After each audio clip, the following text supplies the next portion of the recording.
एक सेठ से लक्ष्मी जी रूठ गई। जाते हुए बोली, मैं यहां से जा रही हूं, अब मेरी जगह नुकसान आएगा, तैयार रहना, और अगर तुम जाते जाते मुझसे कुछ मांगना चाहते हो तो बोलो।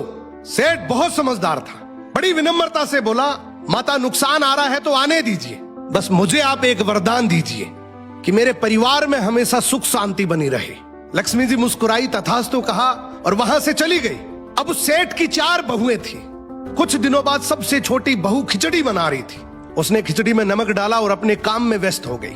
तभी दूसरी बहू आई और उसने खिचड़ी को बिना चखे ही और नमक डाल दिया और वो भी अपने काम में व्यस्त हो गई। ऐसे एक एक करते तीसरी और चौथी बाकी की 2 बहुएं भी आई, उन्होंने भी खिचड़ी को बिना चखे ही उसमें नमक डाल दिया। अब रात को सबसे पहले सेठ खाना खाने बैठा।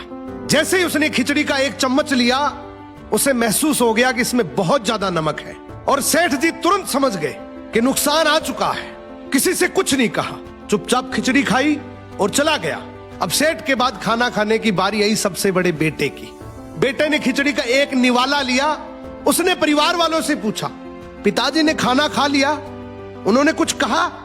तो बाकी सबने जवाब दिया, हाँ पिताजी ने तो खाना खा लिया, लेकिन किसी से कुछ नहीं कहा। तो बड़े बेटे ने भी चुपचाप खिचड़ी खाई और चला गया। ऐसे ही करके परिवार के बाकी सारे सदस्य एक एक करके आए, अपने से पहले वालों के बारे में पूछा, कुछ नहीं कहा, चुपचाप खिचड़ी खाई और चले गए। अब रात को सेठ जी सो रहे थे, सपने में नुकसान आया और हाथ जोड़कर बोला, भाई मैं यहां से जा रहा हूं, मैं यहां नहीं रह सकता।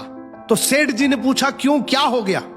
नुकसान बोला, तुम सबने मिलकर 1 किलो नमक खा लिया, पर मजाल है कोई किसी पर नहीं चिल्लाया, किसी ने गुस्सा नहीं किया, सब शांत रहे। अब जिस परिवार में इतनी सुख शांति हो, आपस में इतना प्यार हो, वहां पर मैं नहीं रह सकता।